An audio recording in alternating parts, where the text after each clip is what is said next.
Năm 2020 và 2021 với thế giới là một năm cực kỳ khủng hoảng vì dịch Covid. Và bản thân Ninh cũng bị cuốn theo cái vòng xoay đấy một cách gọi là bị động. Tuy nhiên thì với cá nhân của mình cảm thấy rằng là đôi khi trong cái rủi lại có cái may. 2 năm đấy lại là 2 cái năm nó cho mình thời gian để mình có thể tìm lại được chính bản thân của mình. Mình sống chậm lại hơn một chút.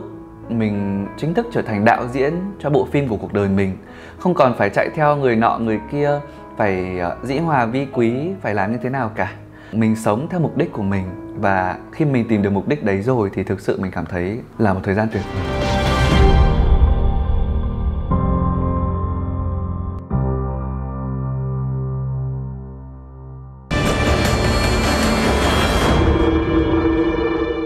Hà Nội đã có trường hợp đầu tiên nhiễm Covid-19 và đây là ca nhiễm thứ 17 trên cả nước. Trong khi các đơn vị chức năng gấp rút có những phương án xử lý dập dịch thì cũng có một mặt trận khác nóng lên không kém, đó là mạng xã hội.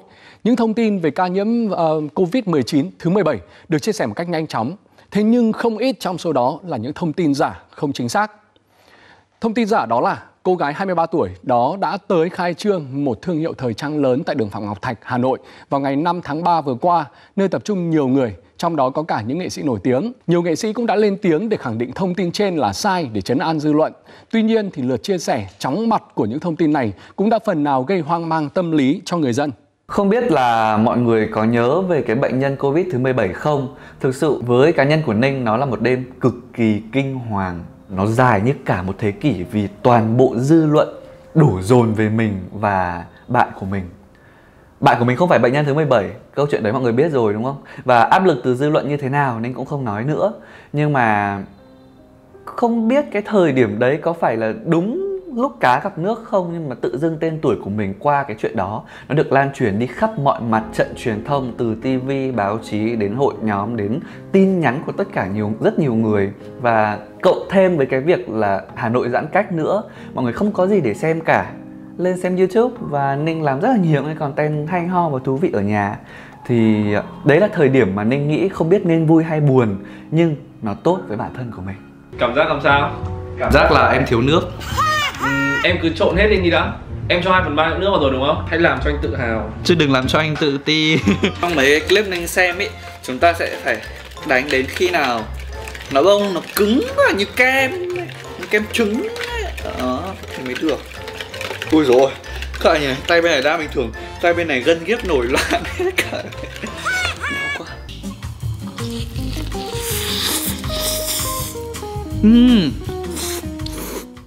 Cái thời điểm 2020 ấy là cái thời điểm mà Ninh bắt đầu dọn ra ở riêng. Thì mình thuê một căn nhà ở trên khu Mỹ Đình. Thời điểm đấy cũng là thời điểm mà Ninh thay máu toàn bộ team, thay máu toàn bộ ekip. Và lúc đấy thì chào đón Nhi, Trung Anh và Sơn vào trong ekip của mình. Ôi ôi, ai đang nằm ở đây, nàng tiên cá nào ở đây? Chúng mình đang phải nghĩ ra một cái concept để cho nó khác. Bởi vì mọi người cứ bảo là không, thật ra là bản thân mình cũng nhìn thấy là mình cứ ngồi xong rồi xúc xong rồi cười nó nhàm chán, nên bây giờ mình sẽ lên giường, mình sẽ sử dụng hết tất cả những cái tài năng chăn gối ấy, để có thể ra được những cái bức ảnh đẹp. Và đây chính là đồ cho campaign healthy này. Toàn bơ, rất nhiều bơ, nhiều thế. Ra đường các bạn như thế này, các bạn có nhận ra Ninh không? Không, thật ra là bỏ cái kính ra là đã không thể nhận ra được anh rồi. Chúng mình đang phải sửa lại cái môi các bạn ạ, để biến từ vai lắc thành vô diện. Đỡ hơn chưa? Đỡ hơn chưa? Nó chả khác gì luôn ấy. Chị có thể không tiết lộ hết cũng được, bởi vì nó là công thức gia truyền. À, trong này là nước chấm chị tự làm này. Vâng. Gia vị này chị tự làm này. Đấy. Đấy, wow, một quả tiết lộ rất là bí quyết để có thể có được một cái nước chấm ngon là mọi người phải tự làm hết mọi thứ và không tiết lộ cho ai nha. Bước lên tuần 2 thấy ai cũng im lặng ăn không ấy, nên tự dưng mình bị hạ cái voi luôn. Tiếng Hàn mời ăn ngon là gì? 잘 먹겠습니다. 잘 먹겠습니다. 먹겠습니다. Mọi thứ nó cứ mới mẻ như vậy, nên là mình cảm thấy tâm trạng nó thay đổi, nó vui hơn. Lúc đấy thì cũng không giãn cách nữa, mình có thể làm được nhiều thứ. Nhưng mà mọi thứ nó cứ trôi đều đều, vui cũng đều đều. Bây giờ mình cứ làm content đều đều lên như vậy thì mọi người xem, mình cũng cảm thấy ok, có tiền, có tương tác. Đấy, mục đích sâu xa mình không có, tương lai mình cũng không định hình được. Mình cứ bị ảnh hưởng như vậy và nó mông lung. Chị nghĩ chắc năm 2020 là năm mà cả hai chị em, tức là cả chị lẫn cả Ninh đều rơi vào cái tình trạng là không biết mình là ai, không biết mình muốn gì và không biết mình làm gì, cái mục đích, cái sứ mệnh của mình ở trên cái cuộc đời này là gì. Thì đấy là cái mà cả hai chị em đều gặp trong năm 2020.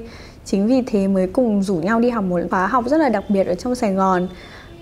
Và sau khi tốt nghiệp cái khóa học đấy xong thì rất là may mắn là mặc dù không phải là tốt nghiệp khóa học đấy xong là kiểu mình biết mình là ai, nhưng mà cả hai chị em bắt đầu cái quá trình cái con đường đi tìm chính mình. Đi học với chị Mì xong thì về Hà Nội, cái khóa học đấy thì kéo dài rất là lâu.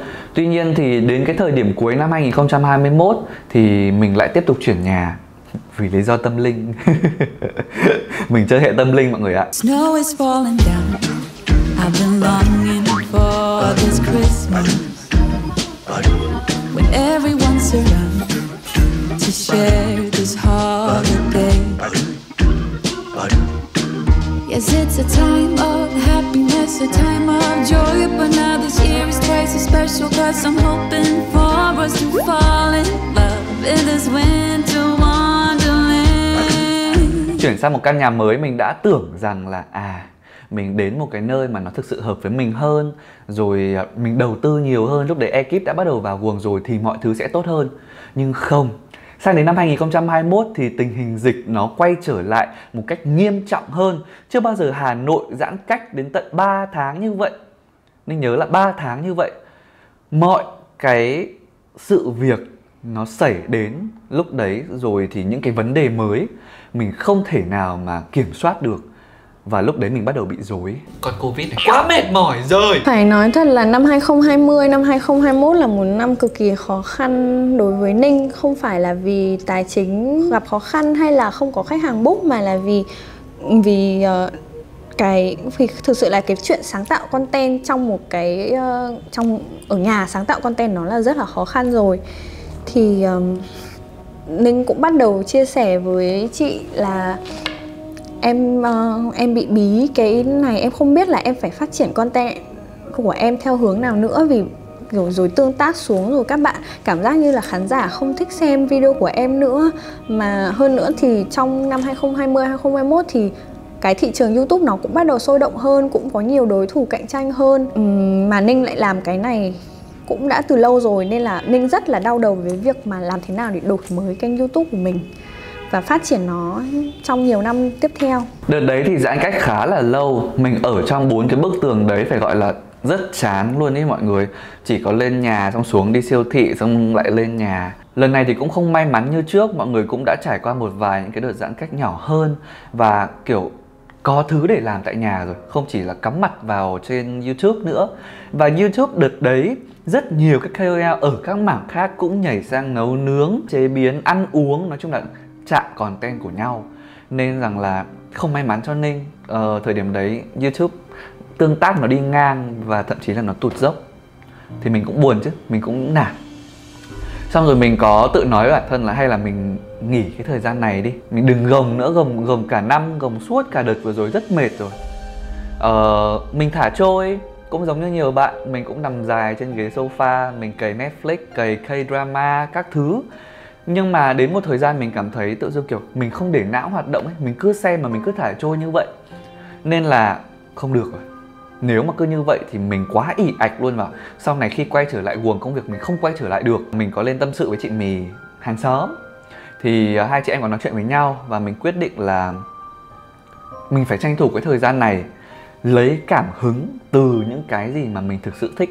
Đó là sở thích của mình mà trước đây mình chưa có thời gian để có thể thực hiện nó. Và đó, bắt đầu mọi chuyện tiến triển chỉ từ cái cuộc nói chuyện đấy. Mình rất ít thời gian để có thể chăm chút cho sở thích và gọi là yêu thương bản thân của mình ấy mọi người.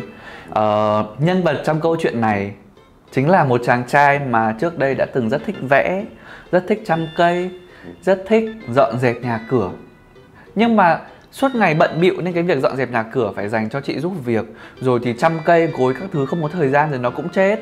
hay là vẽ tranh các thứ, mình mua màu về mình không thể vẽ được, thì đấy là cái thời gian mà mình nghĩ rằng là chàng trai đấy đã chịu chi ra cái khoảng thời gian đó để chăm sóc cho bản thân.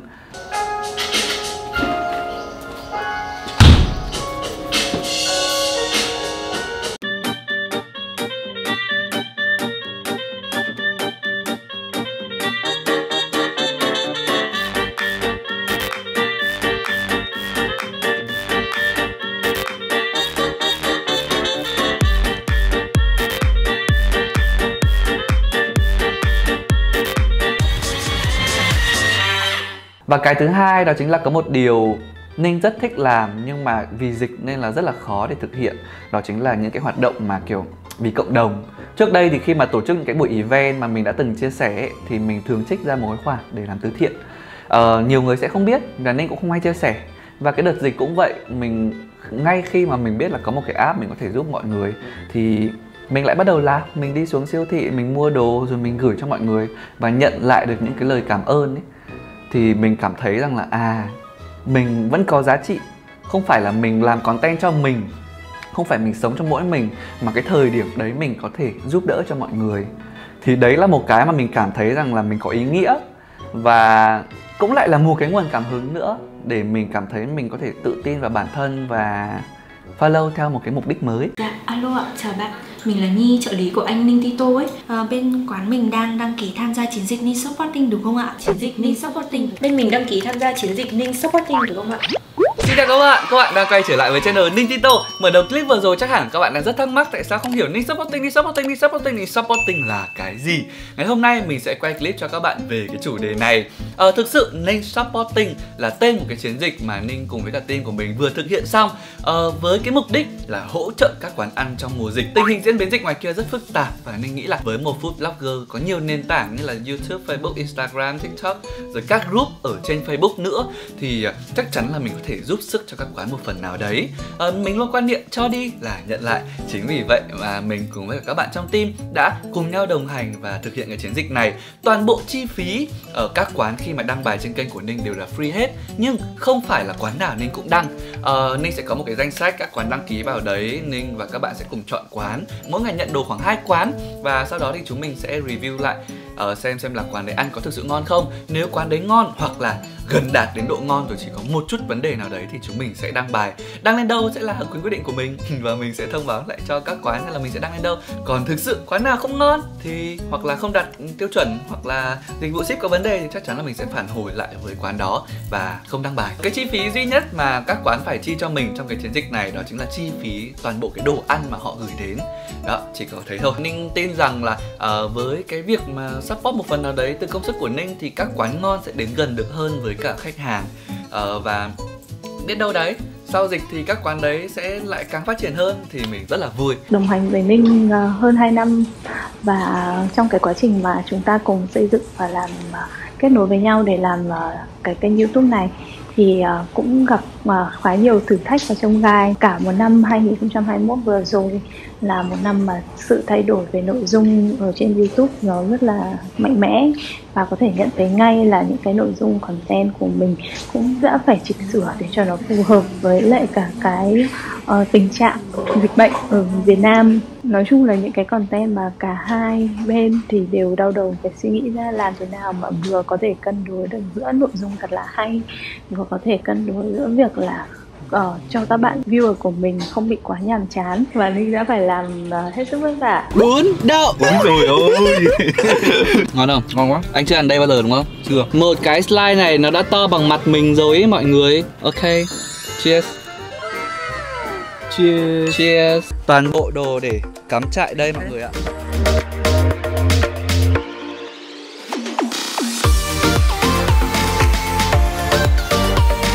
Anh Ninh ơi, hôm nay anh cắm trại như nào?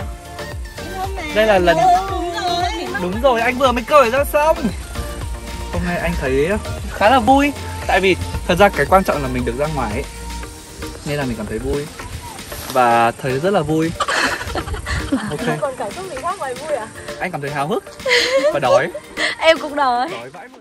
Trước đây thì mọi người đều biết Ninh với một cái hình ảnh là một chàng trai mà rất là hậu đậu, lởm khởm lắm, nấu nướng không cần vào bếp là đã rơi loảng xoảng rồi. Nhưng mà đợt dịch vì mình rất quyết tâm với một mục đích, thứ nhất là để làm content, thứ hai là mình cũng thực sự muốn học nấu nướng, nên rằng là mình đã rất quyết tâm đấy. Và thực sự cái kết quả nó thành công mỹ mãn luôn. Các bạn biết không, ra rất nhiều những cái bữa ăn ngon mình quay rồi mình chụp, thậm chí là mình đã lên meal plan từ đầu tuần, trưa ăn gì, tối nấu cái gì. Hôm nào mà nấu 2 món nhẹ thì có thể nấu cả 2, còn hôm nào mà bữa trưa quá nặng thì bữa tối mình sẽ cho mình nghỉ, mình ăn mì tôm hoặc mình ăn lại đồ thừa. Đấy, mình rất cố gắng để nấu ra những món ngon, đặc biệt là món Việt. Thì đợt đấy content của Ninh được đón nhận khá là nhiều, từ clip, từ các post ảnh. Ninh nhớ cái bức ảnh mà nhiều like nhất trong năm vừa rồi của Ninh là một cái ảnh bún đậu mắm tôm Ninh tự làm. Tất nhiên là nguyên liệu thì cũng đi mua, nhưng mà bức ảnh đấy rất hot luôn. Và đấy, khi mà bắt đầu với những cái sở thích của mình, bắt đầu với những cái thực sự mình muốn, thì mọi thứ Ninh cảm thấy nó trôi. Và từ đâu đó cảm hứng nó sẽ tự ùa về, chứ không phải mình phải gồng lên nữa. Mặc dù nấu nướng thì cũng phải gồng đấy chứ, mệt lắm, làm sao mà biết nấu, đã không biết nấu lại còn đi dạy mọi người. Trong mùa dịch thì mình không được về nhà, nên là cái việc mà mình có thể làm được ấy là xuyên không gian, xuyên thời gian, mình FaceTime về cho gia đình đều đặn. Đấy là cái động lực lớn thứ nhất. Thứ hai là mình có chị Mì là hàng xóm, thì hai chị em chạy lên chạy xuống chơi với nhau và rất là cẩn thận luôn. Mỗi một lần đi ra ngoài là rất sợ. Và cái thứ ba đó chính là có hấu, dưa hấu tung tăng. Nếu mà các bạn biết thì Ninh nuôi dưa hấu cũng khá là lâu, từ 2019. Và đến thời điểm này thì bé hấu cũng đã được 2 tuổi rưỡi rồi. Thỉnh thoảng mình xem lại clip của hấu ngày bé, nhất là cái giai đoạn mình đón hấu về ấy, thực sự cảm thấy rất yêu. Và không hiểu tại sao ngày xưa động lực như thế nào mà mình lại đón hấu về nhà. Một vị khách mời rất là quen thuộc với mọi người trong thời gian tới, đó chính là bé dưa hấu. Nhiều khi về nhà ấy các bạn kiểu mình cứ phải ngồi nhà dượng ấy, thế là cũng hơi buồn một chút. Nên là cũng muốn có một em nào đó ở nhà để chơi cùng với cả mình cho nó vui. Với cả là bố mẹ mình thì kiểu nhiều khi là con cái đi hết, chẳng ai ở nhà với bố mẹ, thì có một em chó này cũng chăm sóc. Tức là để bố mẹ chăm sóc thì cũng vui cửa vui nhà hơn nữa. Con sợ.